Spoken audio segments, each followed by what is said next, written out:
Welcome to Collective Soulversations, where spirit leads, truth rises, and the real conversations happen.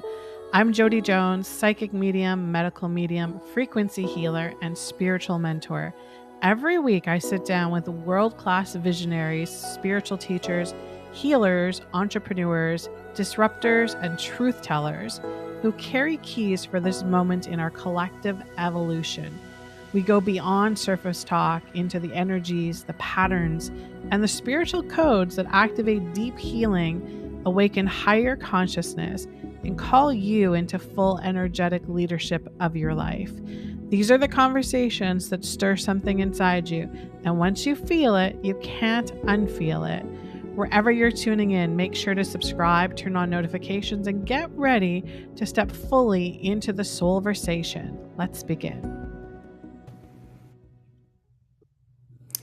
Welcome, everybody, to Collective Soulversations. I know it's been a little while since we held some space for you, but trust me, the wait has been worth it.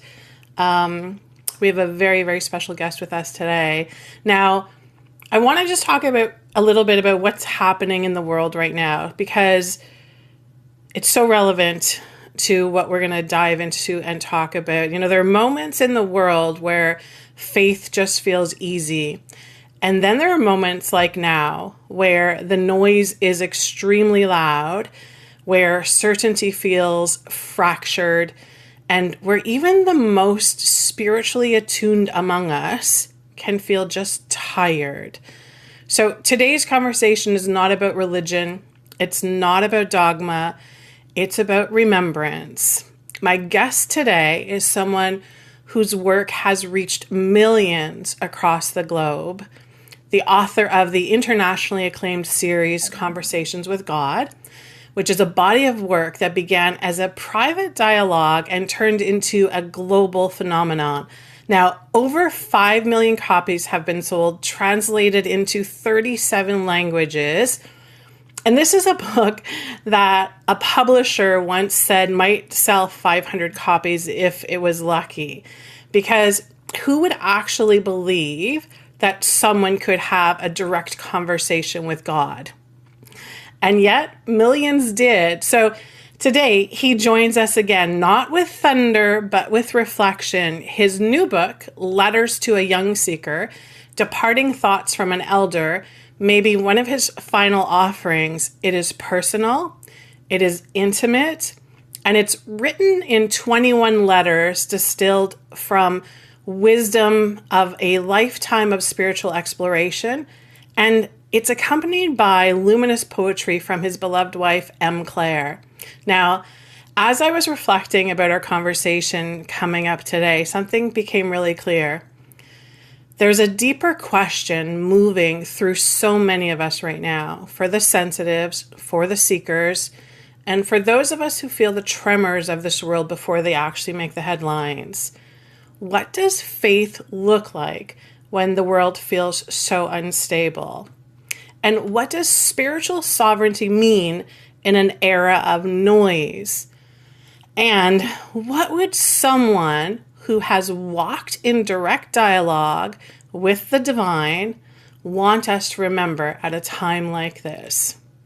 Neale Donald Walsh, welcome back to Collective Soulversations. Thank you. It's lovely to be here with you, and it's very kind of you to invite me back. So thank you for the opportunity to share with you. How may I be of service to you in this moment? I love this. I love the way that you instantly hold space, and I know that my listeners are going to feel that immediately. It's that divine presence. Big question. So when you first began writing what became Conversations with God, you weren't actually trying to start a movement with it. You were seeking relief from the human level. So for empaths that are listening right now, who are feeling spiritually connected, but also are questioning themselves constantly, how does someone discern difference between your imagination and a genuine divine communication? I think they're both the same.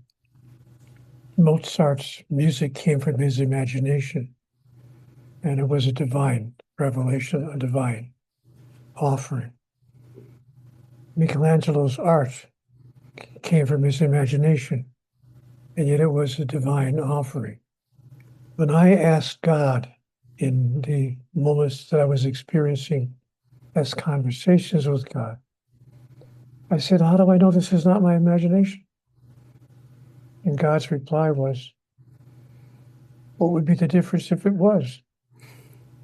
Where do you think all great thoughts have come from? So many of the world's greatest thoughts have come from somebody's imagination. In fact, when they imagine things that they don't think could be true, but imagine if it were true, and then it turns out later to be true. And everyone gets to be astonished that they knew this 15 or 20 or 30 years ahead of time. So I was invited to not be bothered by the thought that it might be my imagination.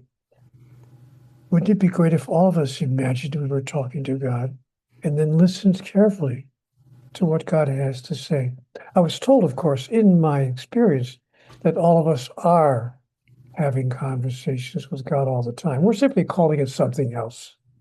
An epiphany or a sudden insight or a psychic hit or even, women's intuition. We find some way to offload the idea that we're receiving information from a part of ourselves that's not really mental, but coming to us from a different area of our awareness, what I call the spiritual being that we truly are.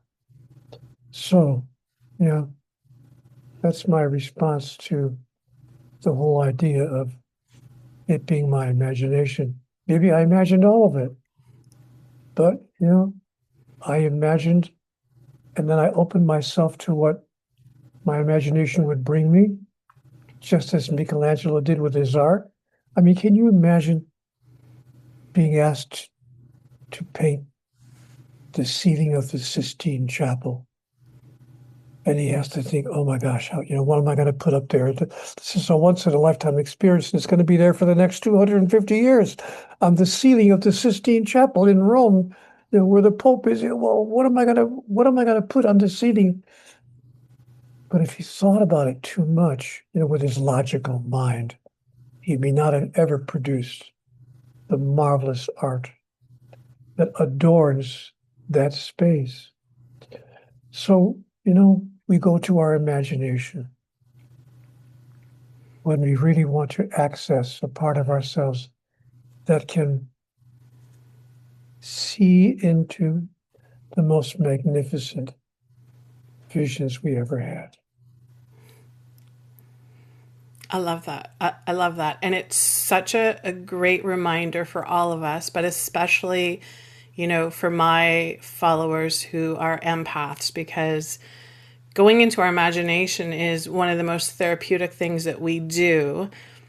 And I feel like it's just that kind of great divide of, do we trust that imagination? Can we full-heartedly trust it? And just in the way that you've given us so many validations of all of the, magic creators on this planet, it's clearly the way to go through the imagination. Absolutely. Absolutely. Now, I know that when you essentially told the world, you came out and you said, I have spoken directly with God. It's not a small claim. And I know that there must have been some feathers that were ruffled when this happened. And did it cost you? Was there a cost that came with that to actually stand in the truth of, being fully, this is not my imagination. It's real. This is all, I'm not making this stuff up.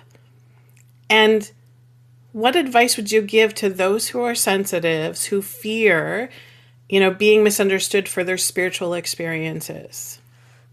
If I could, I'd like to back up before I answer those questions and just explain very briefly to our audience how the book came to be.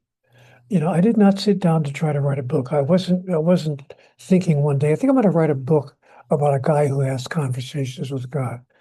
Actually, Jody, the experience that I had was quite apart from any publishing idea. I simply had, at one point in my life, a very personal, and if you don't mind my claiming it to be a sacred, at least to me, a sacred experience. And I wasn't sitting down to try to write a book. I was simply engaged in a process of internal questioning. What's the point of life? Why are we here? Who is God anyway? What does God want? And how can I make my life different from the way it's been in the earliest days of my adulthood? What's going on here? And because I had reached a crisis point in my life where nothing was working. My relationship was falling apart, actually had fallen apart. I lost my job. I was out of work. And then even my health went downhill. I had an automobile accident. An elderly gentleman crashed into my car, and I wound up with a broken neck. And not a hairline fracture, but a 3/4 inch avulsion fracture of the seventh cervical vertebrae posteriorly. So it was a major injury. And the doctor said to me when I woke up from the anesthesia, people die from this kind of an injury because of spinal cord complications. You didn't die, and you're not even partially paralyzed. You're a miracle patient. So what do you intend to do with the rest of your life? Because you've been given an incredible gift. And I had no idea. I had no answer for him. But I asked God. That's what really caused me to go back into myself. And I said, okay, God, what should I be doing with the rest of my life? What is the point of it? What is the point of all this? Why are we even here? And who are we? And all sorts of questions that everyone has asked at least once or twice in their life. Then, to explain further, I was told in the experience I was having, Neale, you will make of this one day a book, and it will be accessed by many people. And you know what? I thought to myself, that's not going to happen. First of all, even if I did turn it into a book, nobody's going to want to read a book because some guy up in Oregon claims to be talking to God. It's not going to happen. And I thought, wait a minute. This is perfect. This is a perfect way for me to discover whether this is real and happening as actual reality, or whether I am in fact just making it all up in my mind. Because no one's going to actually publish a book because a guy claims to be talking to God. So I sent my handwritten notes to 3 publishers. I didn't send it to 50 or 20 or 10 but I just sent it to 3 publishers that I found on the internet, and just to see what would happen. And sure enough, I got a telephone call from one of those publishers saying, we want to put your book out. I said, you're kidding me. You're going to write a book because I claim to be talking to God because of a personal experience that I had? And the publisher said, yeah, no, it's a great work of fiction about a guy who has an angry, conversation with God. I said, wait, whoa, whoa, whoa, whoa, whoa, whoa, whoa, you're not publishing it as a work of fiction.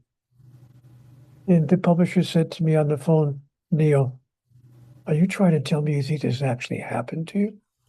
I said, yeah, that's the whole point. That's why I sent it. To see, that's exactly right. Of course it happened in my real life. He said, well, okay, we'll put it out as a nonfiction book, but it's not going to find 500 readers. I mean, people are not going to pick up a book and rush to the store to get it because some guy up in Oregon claims to be talking to God. It's not going to happen, but it's interesting enough. We'll put it out. So it'll be a low seller. We'll be lucky if we sell 500 books. And he was absolutely right. It didn't reach 500 readers. It reached 5 million. Not bragging, just saying what happened. In 37 languages, the book wound up being translated into Russian, into Chinese. It was sold in China. It was sold all over the world. And I couldn't believe it. And I thought, well, okay. I was told in the dialogue, this will be accessed by many people. And apparently it has been. So that's how the book came to pass. And I wanted to share that with your audience so no one thought that I actually sat down one day and decided, as a fiction writer, to write a book about a guy who talks to God and has arguments with the divine. Now, your original question was, I've been talking so long, I forgot the actual question. Yeah. So that, coming out and being, the guy, I'm the guy who talks to God. It's not just an idea that somebody implanted in me and I'm going to write a book about it. It was an actual lived experience. When you started coming out and talking about that publicly, and obviously when your book starts to reach, numbers like 5 million people, that's a lot of ears and eyes on you. Did it have an effect on you personally? So was it, you're standing in this truth of, I'm not a crazy guy. I really am talking to God. Did that affect you? Was there any kind of negative effect that you had for standing in your truth? No, because I realized that we're all, as I said a minute ago, we're all having conversations with God. So it's not like I thought of myself as something separate from or other than or more special than anyone else. We're all having our own conversations with God. As I said a minute ago, we're talking about it in different ways. That's all. We're calling it an epiphany or a sudden insight or whatever we want to call it. But the only thing that I did that was different from most people is I found it so interesting what I was hearing in my mind that I started keeping notes. And I started asking questions and asking questions about the answers that I got and asking questions about those answers. And before I knew it, I was involved in this on paper dialogue as well that continued from the initial experience. So, no, I did not have any negative experiences surrounding it, but I did have some very special moments. Yeah, absolutely. And so I feel like that the way that you kind of just, embrace that experience gives all of us that permission to do that as well, to just, so simple, pen and paper and, asking God the big questions and seeing, what kind of response that you get through. So what advice would you give right now? So, my listeners are empaths and highly sensitive beings. And, one of the things that we work on all of the time is that we fear being misunderstood for, our spiritual experiences, or, we're afraid of being weird or, the strange ones. What kind of advice would you give us about that? Forget about what other people think of you. We're afraid of being thought of as being weird. I don't care. You want to think that I'm weird? Think that I'm weird. So if you want to question my sanity. You need to stay in your truth, and with your permission, I'll stand in my truth. So the first piece of advice I would give to people is stop worrying about what people think about you. Start worrying about what you think about you. Do you feel fulfilled? Do you feel understood? Do you feel expressed? Do you feel loved? Do you feel loving toward all those whose lives you touch? How do you feel about your own life experience? So I tell people who talk to me in our spiritual coaching sessions, I'm not concerned about what people think about me. And I invite you to let go of your feeling that people might think you're weird. They might think you're weird. It's okay. People think that each other are weird for a whole pile of reasons, not just because of our spiritual or philosophical beliefs. I can wear a strange shirt to a restaurant and somebody will think that I'm weird. You know, so I've stopped worrying about what people think of me. I worry about what the man in the mirror thinks of me. Good. That's super powerful advice. Absolutely. And I know also, at the core thread in your work, it's that strong message that we are not separate from God. We are expressions of it. So to anchor that in for empaths who often feel overwhelmed by the suffering of the world, how does remembering our own divine nature help us not drown in the collective pain? Because when we embrace our own divine nature, we realize we can't be hurt or damaged or injured in any way. My body can, but I'm not my body. My body is a piece of equipment. It's a tool. My mind can, but I'm not my mind. My mind is a piece of equipment. It's a tool. My soul cannot be hurt or damaged or injured or harmed in any way. Nor can any individuation of divinity, nor can divinity itself. So, by embracing the spiritual reality of who we really are, we find it very easy to let go of fear. Unless I'm concerned about, what happens to my body or my mind. But I'm not. I'm not concerned about those things. What happens will happen, and it'll be all totally okay. Yeah, just to share with you an example of how that works in real life. When my mom was passing away, she was seriously ill. She was in the hospital. She was in the intensive care ward. They told us she had only days left. And we went in to see her, my brothers and I. Individually, we wanted just a few moments with her alone. And when I had my few moments with my mother, and I knew that it might have been some of the last moments I'd ever have with her, she looked at me and she said, "Oh, sweetheart, don't cry.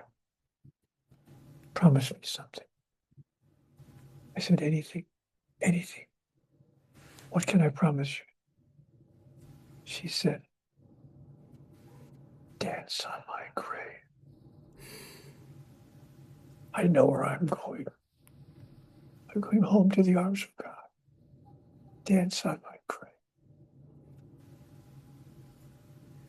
And I did.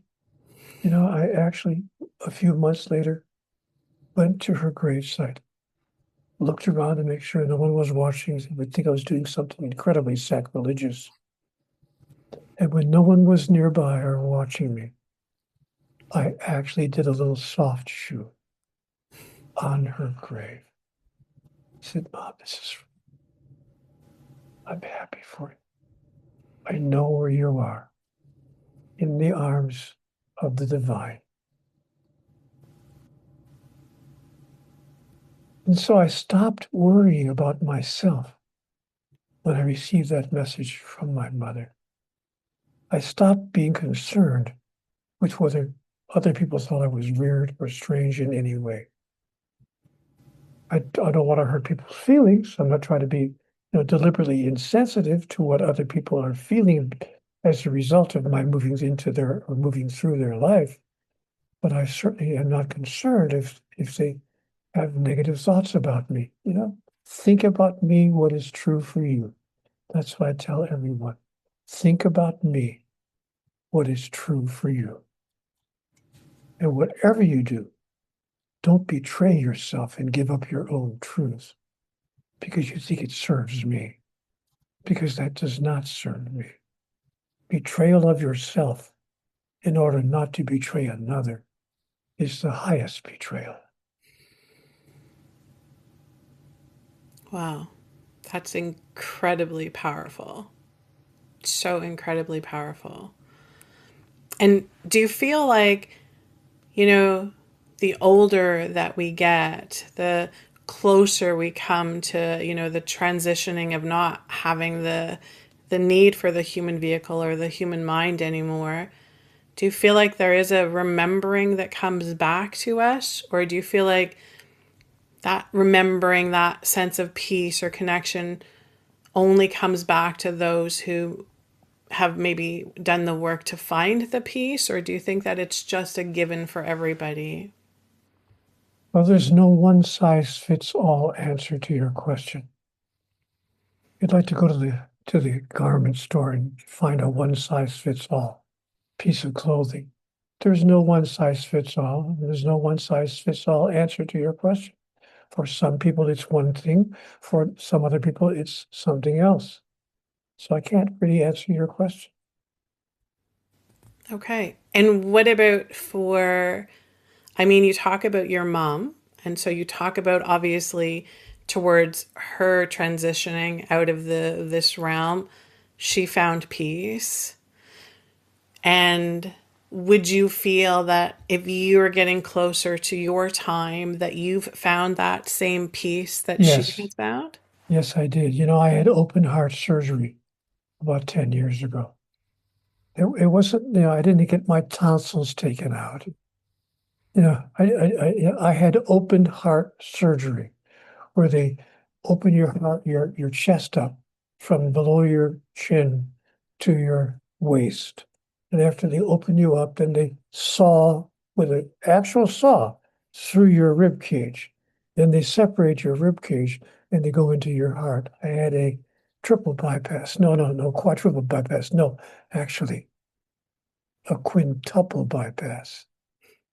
They took 5 arteries from elsewhere in my body and transplanted them into my heart. And of course, they told me what they were going to do before the operation, naturally. And I decided, I'm not going to worry or be afraid or be scared about any of this. And when I was being wheeled into the operating room, my sweetheart wife said to me, they gave her like 2 minutes with me. They said, quickly, just 2 minutes. She said, okay. And she looked down at me on the table that they were wheeling me in on, and she said, aren't you even a little bit scared? You don't seem scared or frightened at all. I said, oh, honey, what's there to be afraid of? The operation could be a failure, and I wind up dying on the operating table, and I'll be going home to heaven and be in the arms of God. Or the operation will be a success, and I'll be going home into the arms of you. Either way, I'm in heaven. And that's the way I thought about it. That's exactly the way it felt to me. So, I don't know how else to reply to your question, but in my life, I have not had fear of outcomes. Mm. Not since my conversations with God now, 30 years ago. Yeah. So, that in itself just gives great validation as to, how when we do let that light into our lives, that connection, that remembering, how it really does put us into the anything is possible energy where we don't have to worry about the outcome. We don't have to stress the small stuff. And, it's definitely, I'm sure there's a part of you that would agree that it's not always easy to walk that tightrope because, you have human experiences and there's all kinds of, having, quadruple heart bypass surgery is very much a human, that's a human experience that, for most people wouldn't be easy to go through. But Why you not? were If you fear nothing, right, why not? And right, why wouldn't it be easy to go through? right. Fear is an interesting word. Fear. In the old days, I used to think it meant false evidence appearing real. Fear. But now I realize that fear is an acronym for of a different kind. Fear. Feeling excited and ready. Wow. You know how that came to me? I was thinking of the times in my life when I was afraid. I remember standing in line. I was about 9, maybe 10 years old at the county fair. And I was in line to buy a ticket for the roller coaster. And I was looking up at the roller coaster, which was right next to the ticket booth. And the kids were screaming and waving their arms. Ah! And they were all apparently afraid, because the roller coaster was, a pretty, interesting ride. And I thought, gosh, am I feeling fear here? Or am I feeling excited and ready? And that's how I experience moments when, in the old days, I might have felt genuine fear. That is, I would be scared of something. But now I'm not afraid of anything. The worst that can happen is I die and go home to God, which is why I wrote a book called Home with God Right. in a Life That Never Ends. Right. Yeah. I love that because it's one, it's one of the big teachings that Spirit is always having me put out, especially again to empaths and highly sensitives, because, you know, we can very easily, be diagnosed with anxiety, right? This intense energy. And, Spirit has always shown that fear and excitement are the same frequency. They're the same expression of energy. And Yeah. it's just that human, brain filter that it goes through that then says, oh, actually, this what you're feeling is excitement and it's good. Or it goes through the filter and goes, no, this is bad and we should be afraid of it. But it's the same frequency. So again, it's like that power back to us. So we get to decide. We get to decide how the experience is going to be. So I love that. I love that. I couldn't agree with you more. We get to choose our own emotions. I agree with you completely. Thank you for sharing that. Yeah, that's so powerful for us to remember. So I want to ask because now this book, you have a new book that's out, and I kind of want to know why this book now. So this new book is it's letters to young seekers. So it kind of feels like you're passing of the torch. And if this was one of your final works, if this was, one of your final offerings to all of us, what would you feel that you would be trying to make sure that, a message that comes through that humanity needs to understand before you're no longer writing work for us to follow?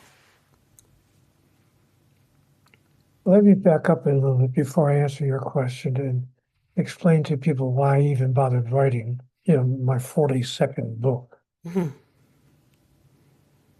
After writing 41 books and having all of them published, by the way, one would think that I'd be written out.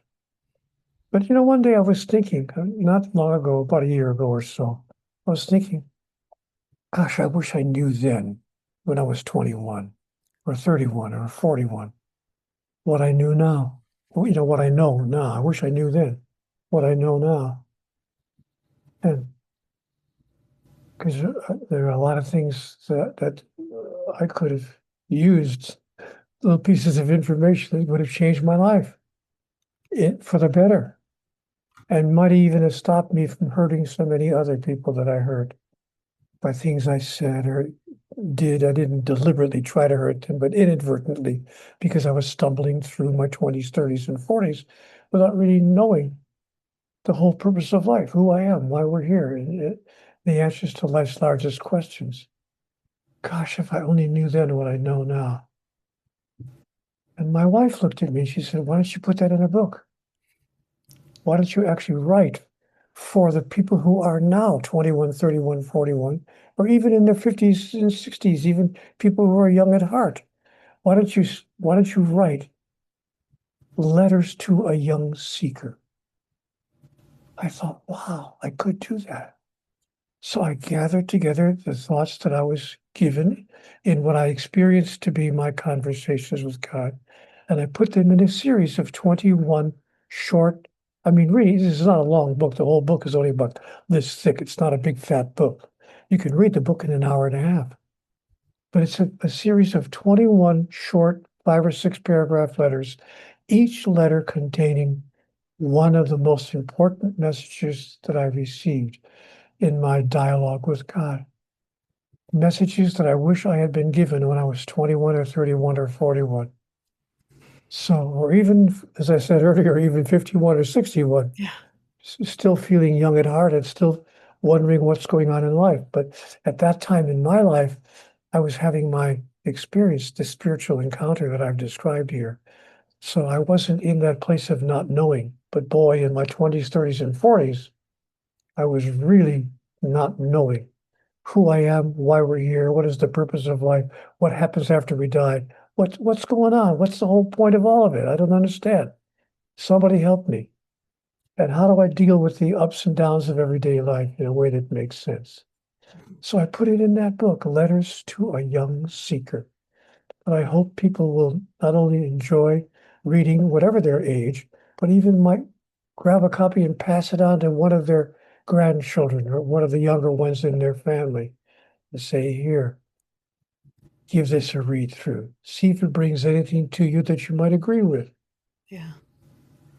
Yeah, that's amazing, and I can't wait to read it now. So it's actually we can actually buy it on February 21st, right? That's when we can Actually, you can buy it right now. You can go to any online bookstore and pre-order it. The pre-order. book, Yes, I've the already book, done that. I've already got my copy pre-ordered, but we have to wait before it comes out. yeah, just another week or so. Yes, yes, we will wait with bated breath.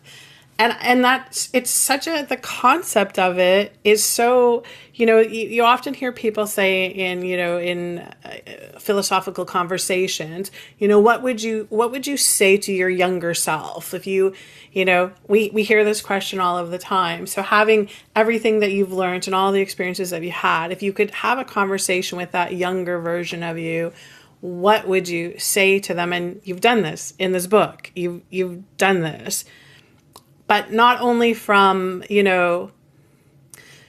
some of us who maybe still are struggling, who are in our 50s and our 60s and our 70s and are still struggling with the big questions because we haven't been able to find those on our own. Your experiences and through all of the teachings in all of your books comes brilliantly into that book. So I can't wait until we get to read this. Now, if this was the last book that you were going to put out, and it's the very last spiritual letter that you ever wrote, what's the one thing, the one misunderstanding about God that you most want corrected before you leave this earth?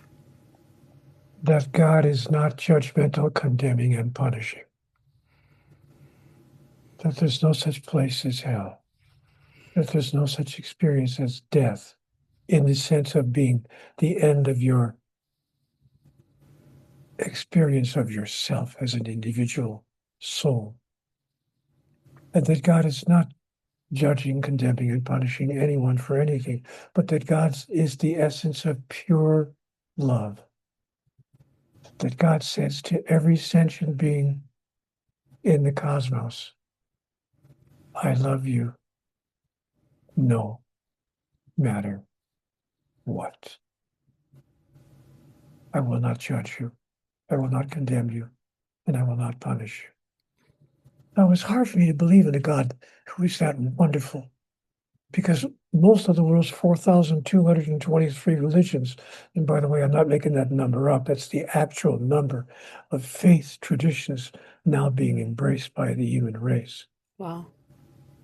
And most of those religions teach of a God who is, in fact, judgmental, condemning, and punishing. They teach that God's love is transactional. You do for me what I want, and I'll do for you what you want. It's like a trade deal between nations, the powerful nation and the less powerful nation. Mm-hmm. You know, give me what I want, and I'll give you what you want. But God's love is not transactional.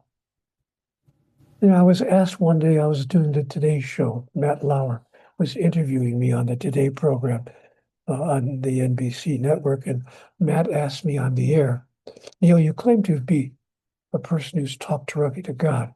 What's God's most important message to the world?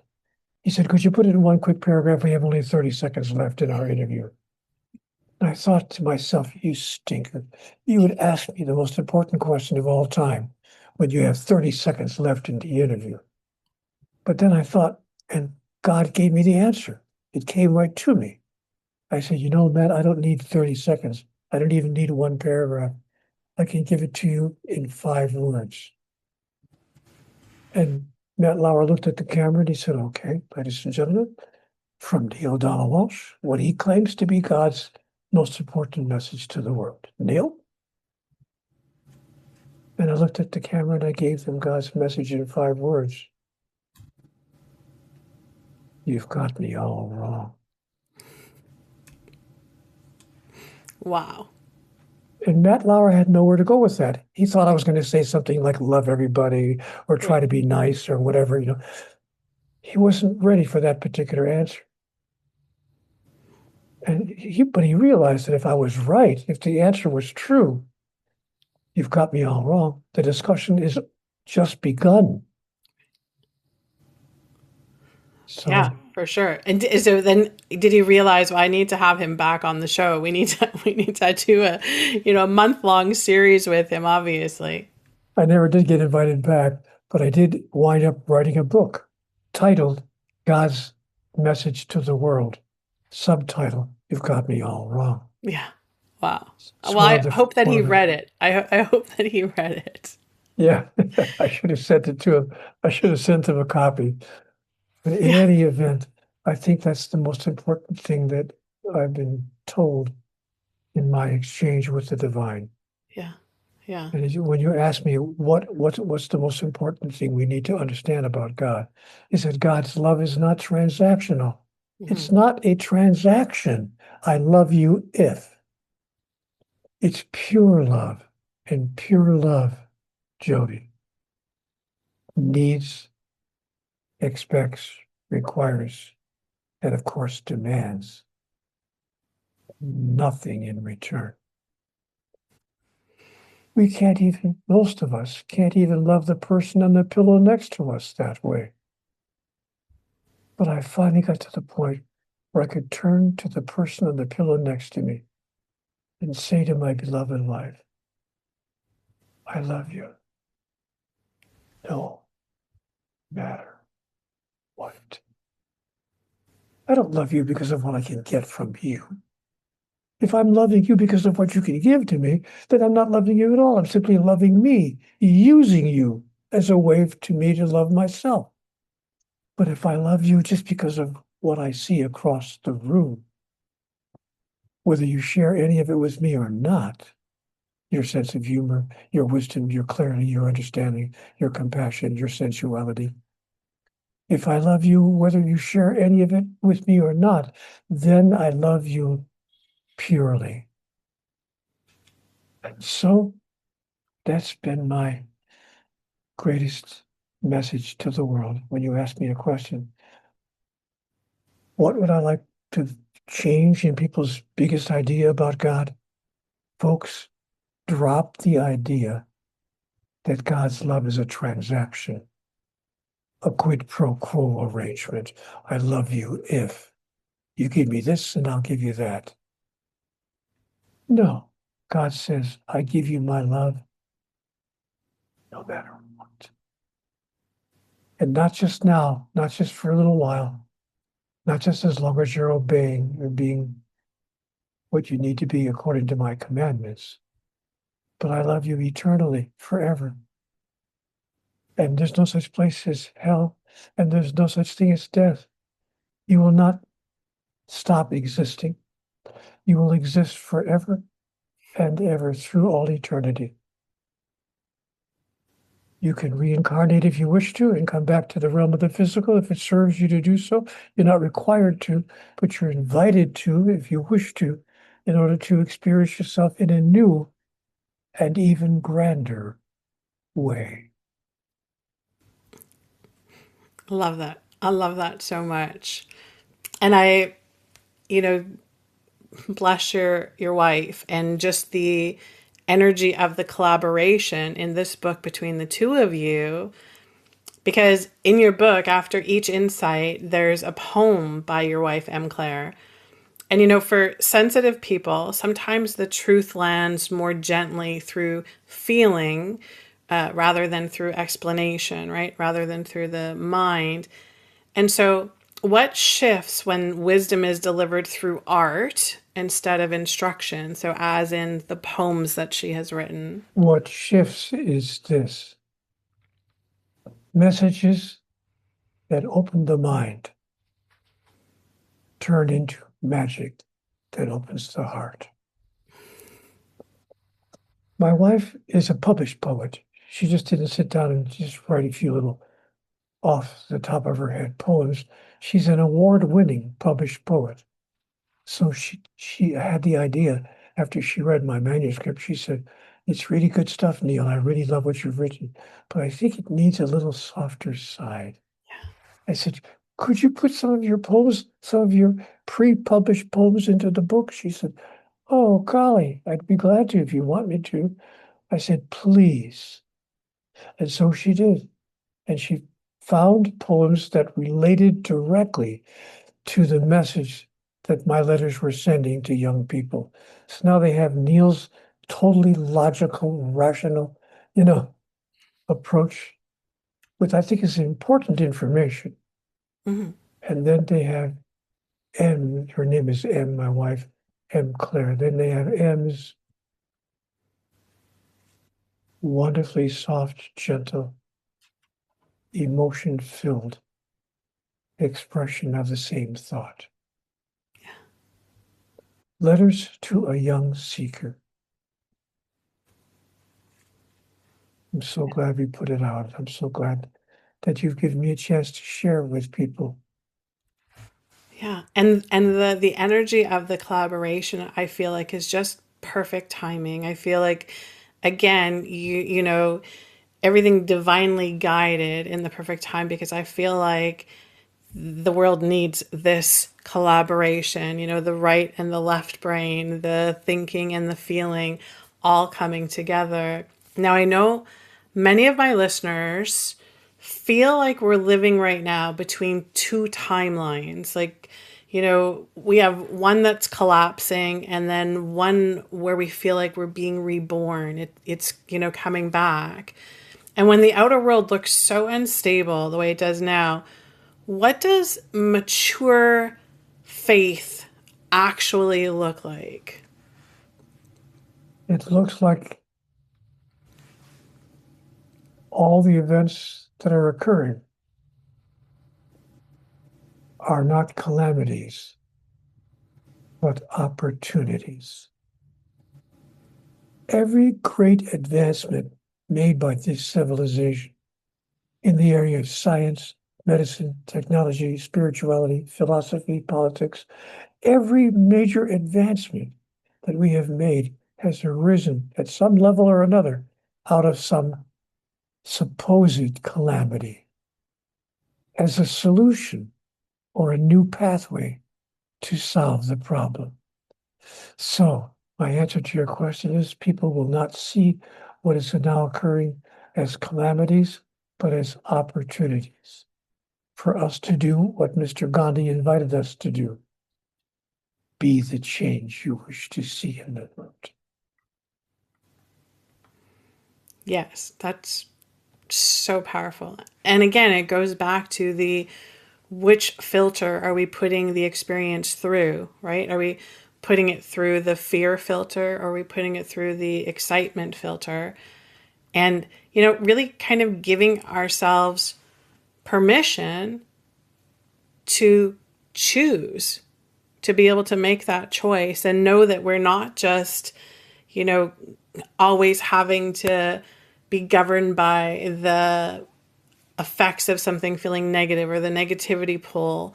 We have the choice to be able to choose something different. Now, I know that you've done this, and I know it showed up in your life, because when we talk about, you know, your the publisher of the first book not even believing that many people would buy your book, and then yet millions did, you know, what does that teach us? What does that in itself teach us? And what's the validation that it taught you about divine timing and trusting the unseen? It taught me never to require what I desire. It taught me that trust is not necessary. God said to me, "Neale, you don't need to trust anyone for anything if you don't require anything in particular as an outcome." So here's the secret of life, Neale. Drop your need for particular outcomes. Wow. Yeah. Wow, indeed. I hope everybody's writing that one down. And when I did that, when I began to, that doesn't mean don't begin with desire in your heart, with excitement in your mind. That doesn't mean don't begin new projects or undertake, new experiences in your life that you want to produce fulfillment through. whether it's music, art, your career, your parenting decisions, or whatever decisions and choices you're making in relationship with the world and with other people. It doesn't mean have no desire. It means do not require what you desire. And I learned that. I have to say, to be very candid, we're both adults here, so we can talk like adults. I learned that my first learning of that was through my sexual experiences. With especially with my wonderful wife. Because it became very, very clear to me that if I require what I desire, my wife's going to look at me and say, "Game over. Not going to happen. You can't require what you desire. Desire, but don't require it of me." Mm-hmm. Because if you require what you desire, game over. Yeah. Wow. And it's then when I realized I transfer what I understood in sexual experiences, that all of life is about SEX, synergistic energy exchange. We're all simply synergistically exchanging energy. We're simply making love with each other. And some of us don't know what's going on. But those of us who have discovered that that's what's going on have learned how not to require what we desire and how to love without a need for anything in return. Boy, has that ever changed my life? It's a game changer. Absolutely. Absolutely. Yeah. Across the board. Yes. In so many ways. Now, if you could speak directly to the highly sensitive people, the ones who feel absolutely everything, what would you say to them about their place in this world right now? Feel what you're feeling. Don't cut yourself off from those feelings. Allow yourself to feel what you're feeling. Step into the expression of your response, your natural and highest and best and most loving response to whatever you're feeling. And when you respond from that place inside of you to whatever you're feeling, you will rediscover that you've come here for an extraordinary purpose, to announce and declare, to express and fulfill, to become and to demonstrate who you really are. And by doing so, to remind everyone whose life you touch of who they really are as well. I love that so much. I really, really do. There's so many beautiful, inspirational messages that have come through you today for everybody. And before we wrap it up, I want to ask, and I feel like this would be really helpful because I feel like if we live through inspiration and we see others doing it, it's, leading by example and, walking the talk and not just talking the talk.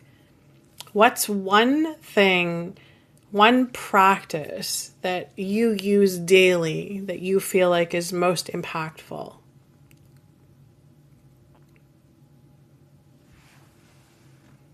The embracing fully of the truth that I was given in my conversations with God about my interaction with the world. God said to me, "Neale,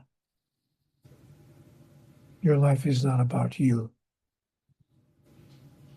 Neale, listen to me. Your life is not about you.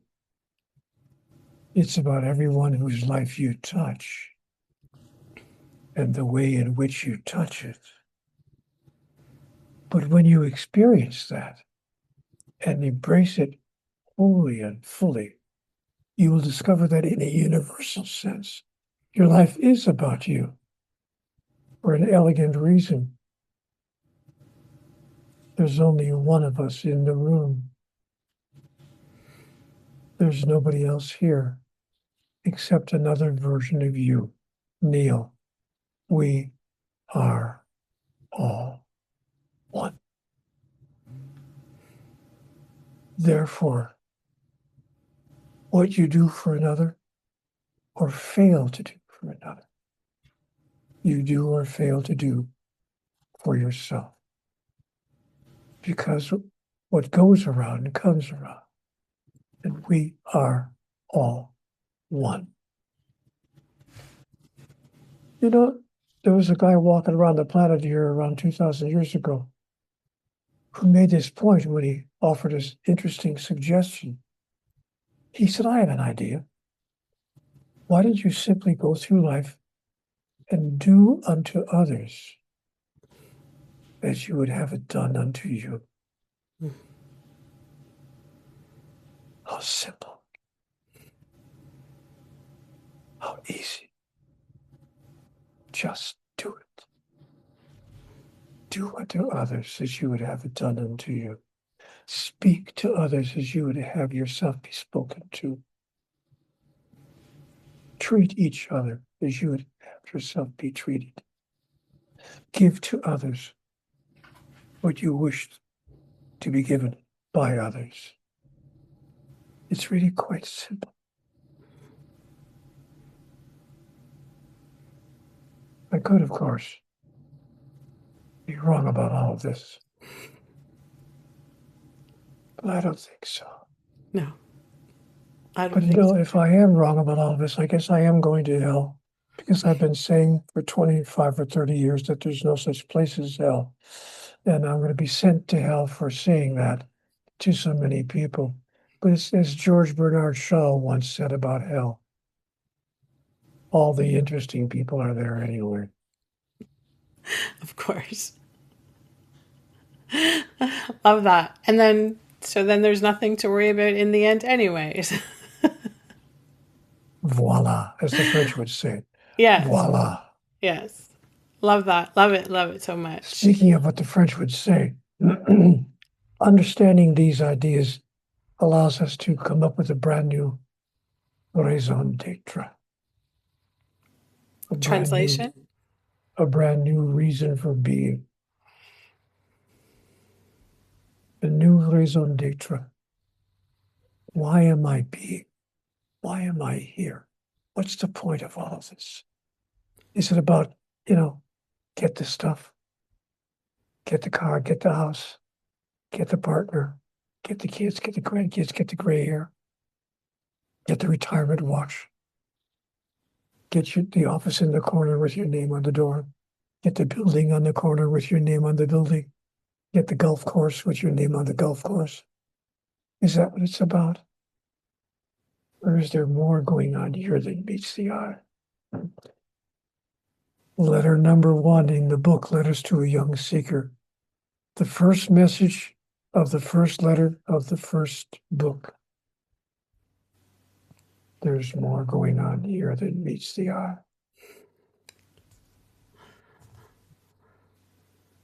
Wow. Love that. Love it. Love it.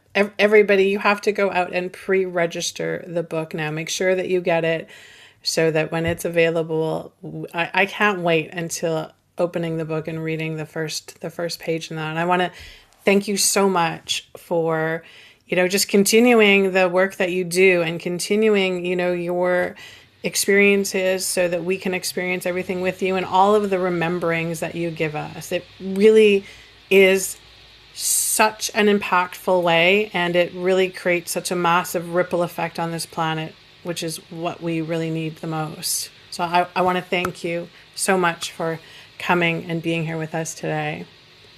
Thank you, Jody. The same is true for me. Thank you for allowing me the opportunity to share with you about this new book, Letters to a Young Seeker, and thank you for allowing me to exchange with you and to hear the marvelous insights and the profound ideas that you have brought forward in this discussion. God bless you, sweetheart. Thank you so much. Thank you. And Neale, thank you so much for reminding us that faith doesn't belong to institutions, it belongs to experience. And your willingness decades ago to write down what most people could have kept private changed millions of lives. And now this new offering that you're giving us, this Letters to a Young Seeker, Departing Thoughts from an Elder, feels less like a book launch and more like a transmission for everybody. So to my listeners, if you have felt spiritually tired, if you have questioned whether the divine still speaks, if you've wondered whether your sensitivity is a burden or a calling, let this episode be a reminder. The door has never closed. The dialogue is still available, and the spark has never left you. Neale, thank you so much for being here. And to everyone who's listening, stay sovereign, stay curious, and stay in conversations with the divine. Until next time. Thank you, Neale. Thank you. Bye for now. Bye for now. Thank you for joining us for another episode of Collective Soulversations. If today's conversation challenged you, inspired you, or cracked something wide open, subscribe on YouTube, Spotify, or Apple Podcasts. Drop us a comment, share it with your circle, and leave us a review. It helps us to reach more of the people who are ready to step up. For those of you who are ready to go even deeper into this work, visit jody-jones.com. The real work begins there. See you next time. Stay awake, stay grounded, and lead yourself forward.